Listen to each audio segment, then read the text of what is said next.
guys a real quick heads up. And I've told everyone in the class, and my wife and Vanessa are probably tired of hearing this, but we just got back from Hawaii. Within 20 minutes of us being in Hawaii, my 15-year-old son took a swim with his cell phone. The best trip ever, okay? Cell phone gone. So, just so you're aware, these kids are going to have personality once those cell phones are gone. They have a little bit of withdrawal. So our idea is, okay, if they're going to be withdrawal off their phone, we got to give them some things that'll get them excited, get them involved with us, and become part of our family. So we're going to go through a couple little things, both meet and greet type activities, and then some other activities, group activities, and some fun things we're going to be doing out on the trail. So. Hey, I'm excited to get to talk to you about getting to know your families. So first things first, we want you to come up with a family name. So my last name is Barbin, so I came up with some last names based on if I was a ma and pop, I had my own family. So this will be based on your last name. So we're talking, just so you know, on page 19 is where I'm going to be, page 19. All right, so ideas if I had my own family are Big Time Barbin, Barbin Blast, or Blazing Barbins. It could use one of those.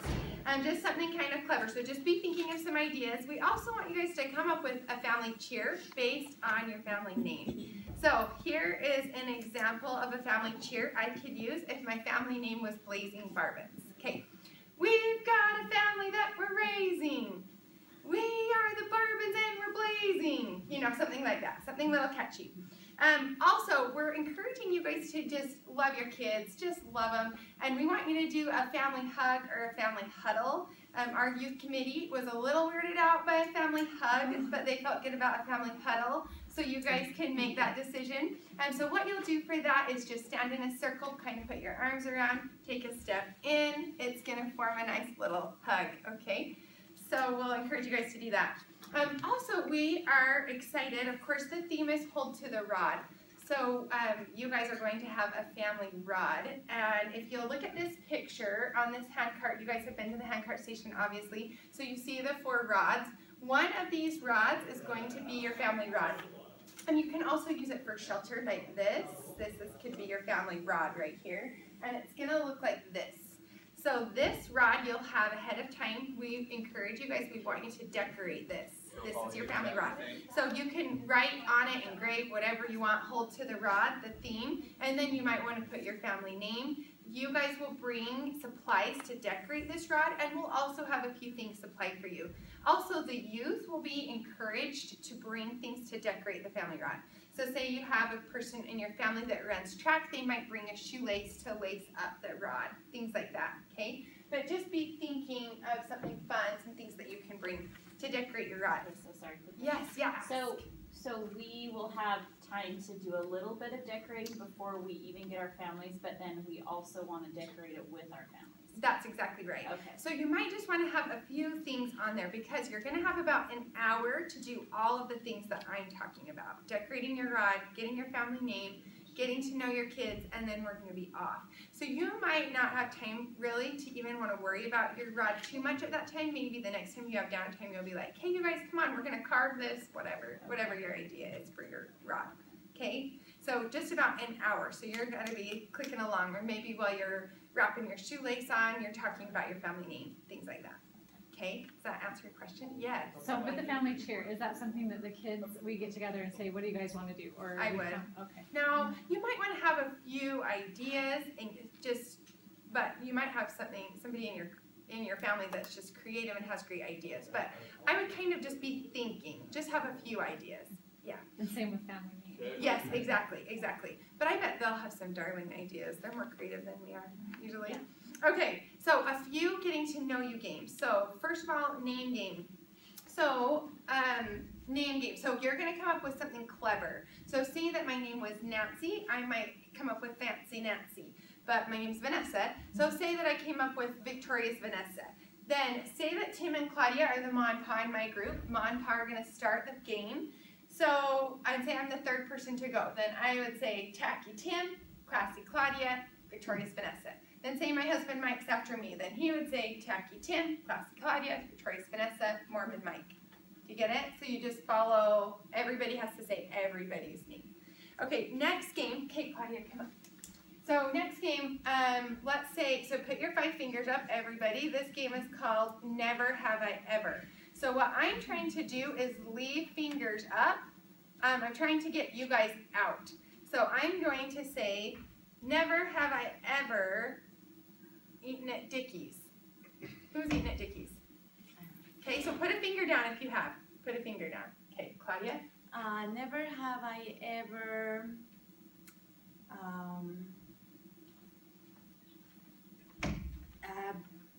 been baptized when I was 8. So if you were baptized when you're 8, you're putting a finger down. So do you get it? So you might say, never have I ever played a game of football. And everyone who's played a game of football is putting their finger down. Do you get it? So you're trying to get people out. That's the idea. You're trying to leave fingers up. Okay, now the next one is been there, done that. So I prefer this one. I just feel like you'll get to know your kids a little bit better on this one. It's not so much of like generic things. Okay, so this one, you're trying to think of things that you've done that nobody else has done. So I'm going to throw a bean in the middle, and I'm going to say, I've been to 8 countries in Europe. And then who else has been to 8 countries in Europe? Then you would say, been there, done that, and you would throw in a bean. Then it goes to Claudia. I speak 3 languages.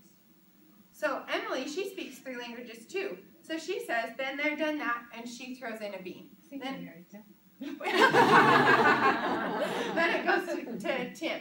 So do you guys get it? I just feel like with that one, you're like, holy cow, you got 3rd place in the Hershey track meet. That's so cool. You know, it's more in-depth things, getting to know them. Okay, that's it. That's it for that part. And we will be giving you guys a bag, a game bag, with all the props that you need. So like the beans, they'll be here. In page 26, you have a list of some of the games. Some fun ones are, for example, the tap snake, and these are gap fillers. Anytime that you guys have downtime, if dinner is cooking and you don't want the kids to get bored or anything, you want to engage them. And this is a bunch of little games that you can do just while you're in your same place. So the tap snake, this is a poor little ugly mouse that I came up with last night, but I'll put a prettier one in your bag. So you put the mouse in somewhere, then you can divide your family into 2s.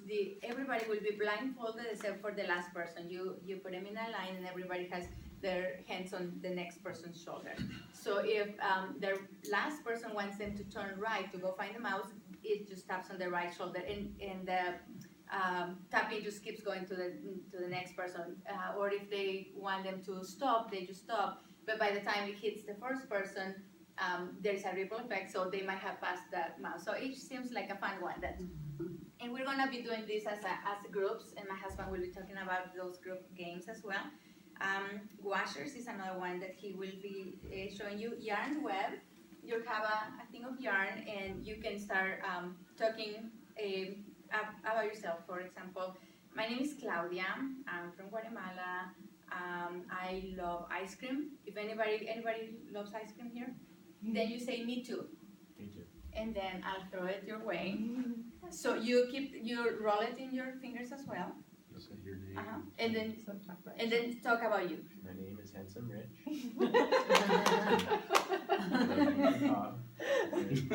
Oh, you said my pa? Oh, I have You a guys beautiful can wife. say. I'm just kidding. But like, say Dave. Dave would say, I have a beautiful wife too. So then. I do have a beautiful wife too. And so it just keeps going. My name is Dick. I got it. And so just make sure that everybody gets a turn. So that's another of the games. So all these props will be here for you, and as well as a list of the games. So you don't have to go find them in your handbook. We'll have a list in your bag. The traveling circus is another fun one. It's a big circle, and there's 3 animals: the racing alligator, the big-eared elephant, and the milking show cow. So for the racing alligator, the middle person, so let's say I'm it, we're in a circle, and I point to Shannon and say, racing alligator. So middle person goes like this, the two persons on the side hold her shoulder and just run in place. I'm counting to 3, so the slowest part is it. So that's the racing alligator. There's the big ear elephant, so middle person does the trunk, and the two persons on the sides do like the big ears. And the last one is the milking show Can cow. we show the example so they kind of have an idea? Yeah. Okay, so, all right. So, Yeah. okay, we'll do it with these guys here in the front row. So you Okay. wanna stand up? You're gonna for a stand up, we'll second? show you how to do this. Need 4 of us? Just a little circle, yeah. You can just stand up where you are. So, so I'll say, racing alligator. 1, 2, 3. You were the slowest person. So you're in. No, that's okay, that's good, because we I got can, a sheet. I already did. Yeah, So so, you start running on the sides, okay. yeah, for the racing alligator, the middle person is the jaws, and the two persons on the side, like, just put a hand on the shoulder and run. In place, just like this. And so the person is saying 1, 2, 3. If the slowest person gets to be it. For the milking cow, so let's say you're the milking cow. I'll point to you and I say milking cow. This is what you do, and you guys on the side pretend to milk. So I'll say right here. Kids are gonna love the kids will love that one. I think that's right. It's just funny. And again, there is different games. You guys can pick and choose which one they are. And you're just trying to make it fun and laugh with them. So they don't really have to milk their fingers, they just have to pretend. We have this Is stick. this a Guatemalan game? We're gonna try it for family community. Invite a couple of families, so if you guys wanna come over. We're gonna have the stick full, and we're gonna provide one for you as well. So some of these games are gonna be played as a group, and Tim's gonna tell you. Oh, before let me just touch on the hold down. We're gonna have a hold down the first night, and we just want everybody to participate and just go have fun. Once your kids see you having fun, they probably will come and join. We just wanna have a great time with that. So. Is that gonna be like in families, or is that kind of a big It's group? a big group, activity? yeah. Okay. So how many of you guys took square dancing when you're in Oh, yeah. elementary school? Okay, the only problem is we probably remember do-si-do and body partner. That's probably about all we remember. So with the hold down, we're gonna try to integrate some other things like line dancing and stuff. We hope that you guys get out there and get involved with this. We have some activities and different things that we're gonna do to hopefully get those kids, mainly the boys. If anybody's ever chaperoned a high school dance, you know for a fact that the girls are dancing, the boys are standing. So, a couple of our activities, group activities, we got the stake pull. Everybody knows about Joseph Smith's favorite stake pull. You guys all have one of those. Those can be done individually. If you got some boys or even girls that are like not really matching up with each other, they're not really getting involved with the family, have a stick pull contest with the girls or stick pull contest with the boys. Works great, okay? Some of the other activities you got is a 3-legged race, and basically we'll have everything to tie off for the 3-legged race. My favorite one, and my wife found these are by far the best. If you look it up on the internet, they're by far the best. They're cow pie frisbees. Okay, they literally look like cow pies, but they're plastic frisbees. So we're gonna have a couple little frisbee contests, see who can throw the frisbee the first, some of those activities, to try to get you guys involved with other families, so you guys are all just having fun with each other. The gunny sack races, we're going to have gunny sack races, but those will be only group activities. The 3-legged race you guys could do together, individual with your family, and the gunny sack race if you run out of activities to do as a family. Just tell us, we'll get you the gunny sacks or the rope for the 3-legged race. And those are just a couple of the activities we got. One of the big things, just so you guys all know, we found 50 different colored bandanas.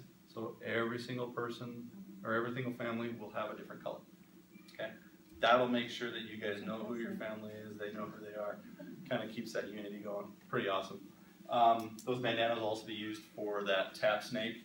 Tap snake is probably going to be one of the funniest ones as we watch it, because we've got 50 families and 8 to 10 kids per family.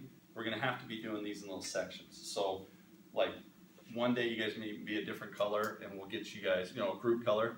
We'll get that group color out to compete against each other, and then another group color gets to compete each other.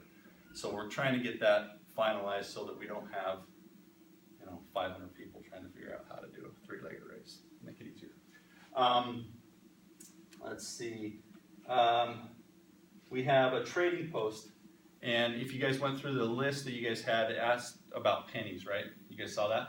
Okay, what the pennies are for, these are for when our kids do good things while they're on their trail, when they're helping, when they're having fun, when they're, type of things that you would award your own kids with. Those are so that these kids can get integrated. Now, the trading posts, we're going to have things that are 1, 2, and 3 pennies. So what we recommend is if you've already given a kid 3 pennies for the day, then he can only get something up to 3 pennies, only one item. So just so you're not having to give out 500 pennies and having to carry 40 bucks in pennies on the trail. So we don't want that. Really good kids. Yeah, if they're really good kids, then maybe they all get 3 pennies. The key to this is what we're with the stuff we're going to have there. The kids, you're going to explain this to kids, and I've got a 15 and a 17-year-old, and I'll be like, okay, whatever, until their buddy's sitting next to him eating a Snickers, and he's be like, oh, dude, wait a minute, I got to start behaving because I get my candy, my food. I don't have candy up here, If anybody's ever been to scout camp, you know how much junk food those kids take in scout camp. So they like the junk food. So there'll be opportunity for them to have that opportunity. So 3 pennies at the most. Per kid. Per kid, per Per day. kid, per kid, per day. Okay. Because they're And not, we wanna try to get the word out so that some families can Yeah. give just 3 and then someone else. and if they do has get 20. more pennies, say they do something above and beyond, they can only buy something up to 3 So we pennies can per day. give more. So they could have 4 or 5 pennies, but they can only use 3 that day. So, Gotcha. yeah, because we don't want, like you said, we don't want, if somebody's doing awesome out there and really has the experience of trek, we don't want you guys to not be able to award them for what they're doing. So, let's see. Trail experience, well, there's a solo time that'll be at the end of the last day. Has to do with testimonies. A lot of our activities, certain activities, both the stake and us, are not giving you guys, because we want you guys to have experience out there as well. But there's going to be a solo time right at the end. And the other one is we got couple other trail experiences. And to give you a little bit of a background on this trail experience and why it's so important to us as a committee is there was a trail experience that occurred in Mesquite when we were down there. This kid that went was an inactive member. He was my home teaching companion. We were able to get him to go to trek. The last day when he was coming down, his father passed away out of a car accident and was killed. I didn't know what kind of reaction he was going to have. I mean, we just sent an inactive member to camp, and how is he going to act when he finds out his father passed away? He came down. Long story short, served a mission, just got married in the temple, got sealed to his father, who was not a member. So these trail experiences that we're going to have out there are huge for these kids. These could be life-changing experiences. So some of these trail experiences may be a little taxing on you guys for a moment, but just understand that the experience these kids are going to get, we can't duplicate anywhere else. So just be aware. These trail experiences are going to be huge. The last thing is a 5K prep on May 21st. This is actually a stake 5K, but we are going to put it in with all of us, like myself, that needs to go run a 5K so I can make the trek on this hike. Just give us a little bit of strength, a little bit of opportunity. One of the other biggest things is we want to invite all of our youth. You guys know the youth that are in your ward that are going to go to trek. Invite them out to do this. Some kids may have not been physically active for a while. Some of them may be in football, like my boy, who's been in football conditioning since November. So some of the kids may be active, some of the kids may not. We need to make sure that those kids are active and can make it through the trek, because there'd be nothing worse than you have 10 kids you're dealing with and you have 1 or 2 of them that drop out because they're not feeling well. Then what do? I mean, you're on the trail. So it's to help you guys out as well. So we want to make sure that you guys kind of help them get out for that 5K. It could be a walk, it could be a run, it could be any type of activity. It's really up to you guys. Other than that, we're going to be out on the trailhead with you guys. We don't have families. If you guys run into a situation that you really need some help getting these kids grouped together, Mike Barban, I don't know if you know, any of you know Mike Barban. Me and Mike Barban have either coached the kids or they dated our kids. Okay, so we kind of know a lot of these kids, and we can help you guys get them integrated into the family. That's going to be the biggest key. If we can get that done, This will be a cakewalk within 3 days. 3 days will be done and be like, let's do that again. So, okay, any questions, comments, suggestions?